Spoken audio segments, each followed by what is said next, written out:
Hello everyone, welcome to the channel mystic tarot. ये monthly reading है June 2022 और हम देखेंगे कि वर्गो, सन, मून और असेंडेंट लोगों के लिए क्या सिचुएशन है इस दौरान। पहले की तरह की रीडिंग है जिसमें करियर और रिलेशनशिप को हम अलग अलग से डील करते हैं और एडवाइस के कार्ड्स भी अलग-अलग मौजूद हैं मेरे पास, रिलेशनशिप के हवाले से भी और करियर के हवाले से भी। सो स्टार्ट करेंगे विद द रिलेशनशिप। कोई पर्सन जो कि ऑलरेडी आपकी ज़िंदगी में एग्जिस्ट कर रहा है, लेकिन समहाउ आपके साथ उनके मामलात कुछ सेटल नहीं हो रहे। क्यों सेटल नहीं हो रहे इसको अभी हम बाद में देखते हैं, लेकिन जो करंटली यहाँ सिचुएशन है वो ये कि आपने अपने आप को बहुत ज़्यादा इवॉल्व किया है। ये पर्सन जिसको आप पिछले काफ़ी अरसे से जानते हैं और आपकी एक अच्छी बॉन्डिंग इनके साथ बनी हुई हो सकती है, कम से कम आपकी हद तक आपको ये लगता है कि आपकी इनके साथ बहुत अच्छी बॉन्डिंग है। तो बहुत सारी चीज़ें ऐसी थी जो कि आपने अपने अंदर तब्दील की हैं। हो सकता है कि पहले आप बहुत ज़्यादा ओवर इमोशनल थे, ठीक है, या ये कह लें कि इमोशंस जो हैं वो शेयर नहीं किए जा रहे थे आपसे, आपने उसके अंदर अपनी बिहेवियर के अंदर चेंज लेकर आए। ये भी फिर आपको शायद महसूस ये हुआ कि अब कि इस पर्सन को कुछ इस किस्म का इस तरह से इससे बात करनी चाहिए जिसमें आपकी सीरियसनेस जो है वो शो हो, और हो सकता है कि आपने सीरियस अंदाज में इनसे रिलेशनशिप बनाने की, शादी करने के हवाले से भी कोई बात की हो, लेकिन मामलात जो हैं वो कोई सुधरे नहीं हैं, वो ठीक नहीं हुए हैं। और आपको ये लगता है कि मैं जितनी भी कोशिश कर रहा हूँ, जितनी भी एफ़र्ट मेरे पार्ट के ऊपर है, सब की सब जो है वो वेस्ट हो रही है। यहाँ पे 10 ऑफ सोर्ड्स का कार्ड मौजूद है। ये वो वजूहात है जिनकी बिना के ऊपर आप इस टाइम के ऊपर अपने आप को बहुत ज़्यादा मेंटली और फिज़िकली हॉस्टेज फील कर रहे हो सकते हैं। एक ऐसी बॉन्डेज, एक ऐसी रुकावट, एक ऐसी हिंड्रेंस जो कि समझ नहीं आ रही कि क्यों है, और मैं जितनी मर्ज़ी कोशिश कर लूँ ये ठीक नहीं हो रहा है, और पता नहीं। अच्छा, कुछ लोगों के लिए तो यहाँ पे आके इस किस्म के भी ख्याल आना शुरू हो जाते हैं कि आपके ऊपर जादू हुआ है और हर कोशिश जो है वो नाकाम हो रही है, हर एफ़र्ट जो है वो वेस्ट हो रही है। तो इस हवाले से अच्छा, फिर ये भी साथ में है कि ये चीज़ें जो हैं, ये चूँकि सब नेगेटिव हो रहा है, चूँकि आपके फेवर में कुछ नहीं जा रहा है, आपकी सारी एफ़र्ट्स जो हैं वो वेस्ट हो रही हैं, तो इंसान जो है कोई सीरियस और बड़ा फ़ैसला कर लेने की कोशिश करता है। लेकिन यहाँ पे ये जो फ़ैसला है ये बेसिकली आपको कहा जा रहा है कि अभी नहीं करना, अभी ज़रा ठहर जाएं। और एक बात तो ये है, दूसरी बात ये कि आप जो फ़ैसला करने की कोशिश करें, शायद आप ये फ़ैसला करना चाह रहे हैं कि आप यहाँ से हट जाएं, जिस जगह पे आप मौजूद हैं, मुल्क से बाहर चले जाएं, इस जॉब को छोड़ के किसी और जगह पे चले जाएं। मतलब आप अपनी पोजीशन या लोकेशन जो है वो चेंज करना चाह रहे हैं अगर, तो आपको मना किया जा रहा है कि ऐसा मत करें। इसका जो नतीजा, इसका अगर आप ये बात मान लेते हैं और ऐसा नहीं करते, इसका नतीजा जो है, जो निकल रहा है वो ये कि इस महीने के आखिर तक आपके सामने नई सूरत हाल जो है वो आपको क्लियर हो जाएगी। नई होगी या यही होगी, बहरहाल आपके सामने एक क्लैरिटी आ जाएगी। आपको चीज़ें जो हैं वो बेहतर अंदाज में नज़र आना शुरू हो जाएंगी, बेहतर अंदाज में आपको मामलात की समझ आना शुरू हो जाएगी, और हालात जो है वो भी आगे किसी न किसी रुख पे आगे जो है वो मूव करना शुरू हो जाएंगे।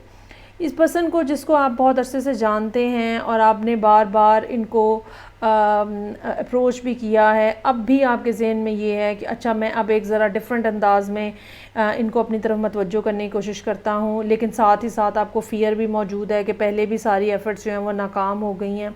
ये पर्सन आपके लिए बहुत ज़्यादा अट्रैक्टिव हो सकता है, फ़िज़िकली बहुत ज़्यादा अट्रैक्टिव हो सकता है, मेंटली आपको ये लगता है कि ये बहुत ज़्यादा क्रिएटिव हो सकते हैं, और बहुत सारी, मतलब एक ऐसी अट्रैक्शन जिससे आप नज़र नहीं चुरा सकते।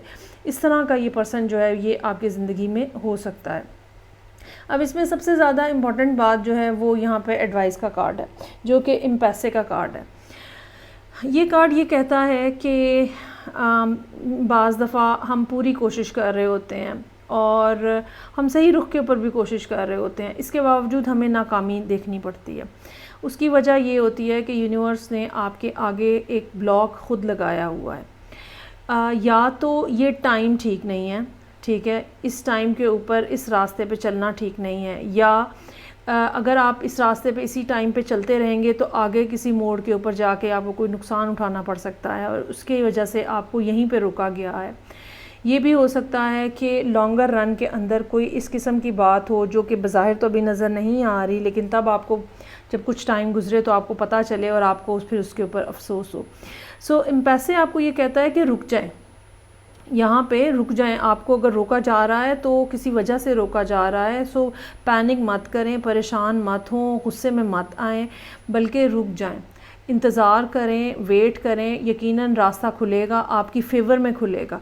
एम्पेसे के साथ ये बात लिखी गई है या ये बात अटैच्ड है इसके साथ, आप ये कह लें कि आपकी फ़ेवर में हो रहा है जो भी हो रहा है। डिलेज़ भी जो हैं वो आपकी फ़ेवर में आ रहे हैं और बज़ाहिर जो चीज़ें आपको ये लग रहा है कि ये तो भाई मुझे तो बांध के बिठा दिया यहाँ पे, ये भी बेसिकली आपकी फ़ेवर में है। सो अपने आप को ज़रा हौसले से रखें। अच्छा जी, अब हम आ जाते हैं करियर के ऊपर। करियर के मामलात जो हैं वो इस लिहाज से मुश्किल नज़र आ रहे हैं कि अगर ख़ास तौर पे अगर आपने बोरो किए हुए हैं पैसे, कुछ पैसे उधार लिए हुए हैं या आपके ऊपर कुछ लाइबिलिटीज़ हैं, तो कोई ना कोई मामलात इस किस्म के हो सकते हैं जो इस महीने में काफ़ी ज़्यादा आपको मुश्किल नज़र आ रही है। हालांकि पिछले कुछ अरसे तक आपकी सूरत हाल फ़ाइनेंशियली काफ़ी बेहतर थी। अगेन अगर आप ये फ़ैसला कर रहे हैं कि आप जॉब छोड़ दें या किसी दूसरी जॉब पे चले जाएं या आप अपनी जगह बदल लें, मुल्क बदल लें, ठीक है, बाहर हैं तो वापस पाकिस्तान आ जाएं या वापस अपने मुल्क आ जाएं, या अगर आप अपने मुल्क में हैं तो कहीं बाहर चले जाएं, तो भी आपको कहा जा रहा है कि ज़रा ठहर जाएं, अभी ये फ़ैसला मत करें, थोड़ा सा टाइम जो है वो मुश्किल है वो गुजारें। इस सारी सूरत हाल में जो बेहतरी है या ये कह लें कि अंडरस्टैंडिंग आपकी बेहतर हो जाएगी, वो अगेन वही जून का सेकंड हाफ़ होगा जिसके अंदर आपको कुछ ना कुछ मामलात जो हैं वो क्लियर होना शुरू हो जाएंगे और कहीं ना कहीं मूवमेंट भी नज़र आना शुरू हो जाएगी। ये ज़रूर है कि ट्रैवलिंग जो है वो यहाँ पे नज़र आ रही है। ट्रैवलिंग हो सकता है कि आपको इस महीने जो है वो करनी पड़े, लेकिन ये बहुत कोई लॉन्ग डिस्टेंस ट्रैवलिंग नहीं नज़र आ रही है। एक शॉर्ट डिस्टेंस ट्रैवलिंग हो सकती है, बैक एंड फोर्थ हो सकते हैं, आप बार बार आपको कहीं जाना आना पड़ सकता है काम के हवाले से। इसमें जो फाइनेंशियल कंस्ट्रेंट का कार्ड है जो कि आपको एडवाइस दी जा रही है, इसका मतलब ये है कि आपको अपने अननेसेसरी जितने भी एक्सपेंडिचर हैं उनको कंट्रोल करने की ज़रूरत है, क्योंकि पीछे पैसे काफ़ी कम हैं। अगर आपने ये बात अभी तक रियलाइज़ की है या नहीं की है, पीछे पैसे जो हैं वो आपके काफ़ी कम हैं। सो बजाय इसके कुछ भी नया आप स्टार्ट करें, बजाय इसके कि आप मतलब अनकंट्रोल्ड मैनर में चीज़ों को पे स्पेंड करते जाएं, बेहतर ये है कि आप अपना हिसाब किताब लगाएं, अपने बैंक बैलेंस का, अपने फाइनेंशियल रिसोर्सेज का हिसाब किताब लगाएं और फिर जो है वो अक्लमंदी के साथ जहाँ पे नेसेसरी है, ये बात भी आपको खुद ब खुद समझ आ जाएगी second half of the month में कि क्या नेसेसरी है, किधर कट डाउन करना है, क्योंकि यहाँ पे किंग ऑफ सोर्ड्स मौजूद है। ये आपके सामने एक क्लियर पिक्चर जो है वो पेंट कर देगा कि भैया ये करना, ये करें आप और ये मत करें, यहाँ पैसे मत खर्चें आप।